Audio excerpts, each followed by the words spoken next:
Thor is part of a new collection we're going to have. As you know, with lots of the special editions we have at Highland Park, we like to tell stories. We don't just like to give you one whisky and say, congratulations, there you go. We like to explain a bit about the history of the island, a little bit about the history of the people who were there, or just tell you a story. It might seem a bit mad that we're going after the Norse gods, but actually there's method in our madness. Thor, why do we pick the gods themselves? Well, if you read books like the Orkney Inga saga, which is a book that was written about the Vikings' exploits on Orkney, Thor visited Orkney. He cut as he was fighting the giant serpent off the islands of Orkney. He took his hammer and he thrust a blow to try and kill the serpent, and he basically cut Orkney right in two. So there's beautiful sheer-faced cliffs that go right along the east coast of Orkney, which apparently Thor created with his mighty hammer when he was trying to kill this big sea snake.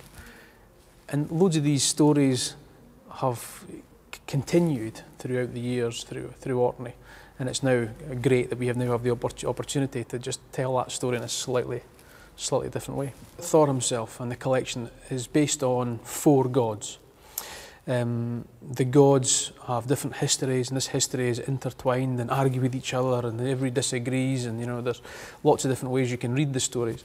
But we've taken our interpretation of the stories, and then we've transformed that into the liquid, into the whisky itself.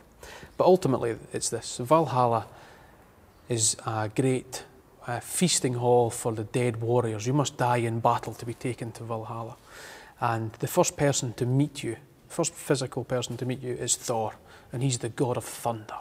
He's the god of lightning, he's the god of war. You've seen all the movies, read all the stories, you've seen the cartoons and all that sort of thing. You know who Thor is. And then he's got his, another friend called Loki, who will be number 2, and he's, a bit of a trickster, and he has lots of fun making fun of Thor. Then you have Freya, who's basically Mother Nature, I suppose, is the best way to describe her. She's nice and serene and relaxed. And then you have Odin, being this dominant king of the gods. You'd want him to be strong, bold, unforgiving. He is what he is, and tough if you don't like him, but that's what he stands for. And that's what the whiskies will be. They'll be, embodiments of the gods themselves in whiskey form.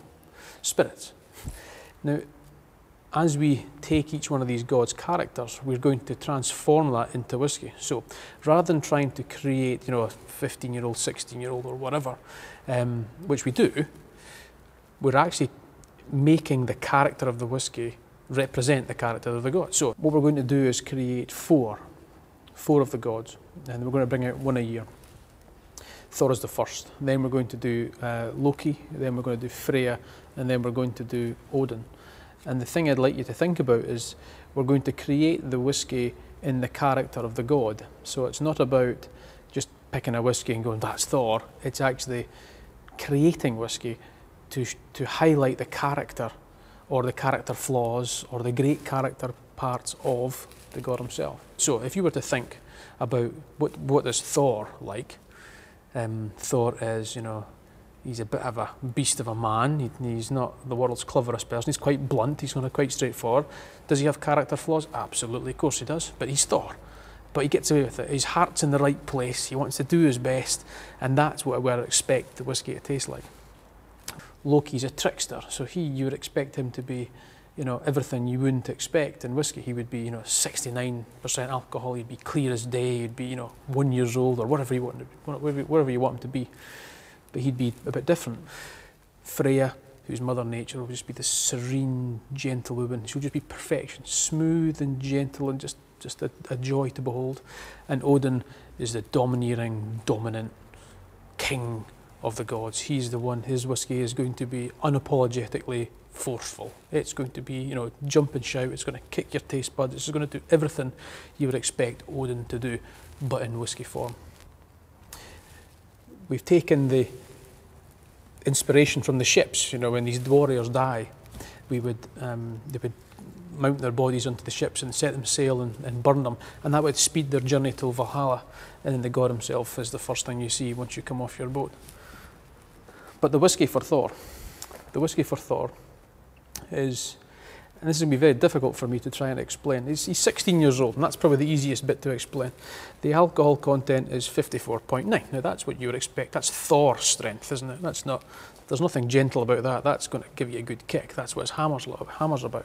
If you're the god of thunder and you're this big strong man, I think you're not going to be 40%, are you? You're going to be something more. So 54.9% is the strength that Thor will be.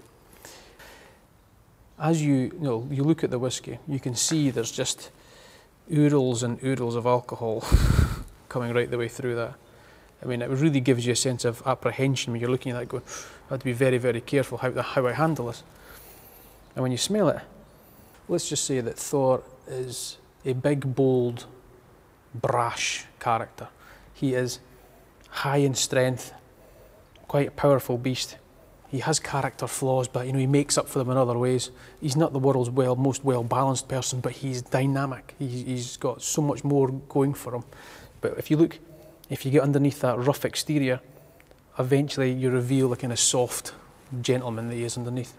And then when you finally take a taste of the whiskey,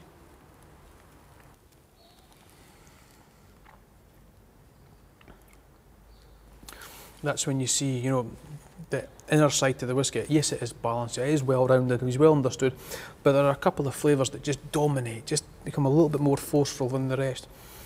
Really, really catch your breath.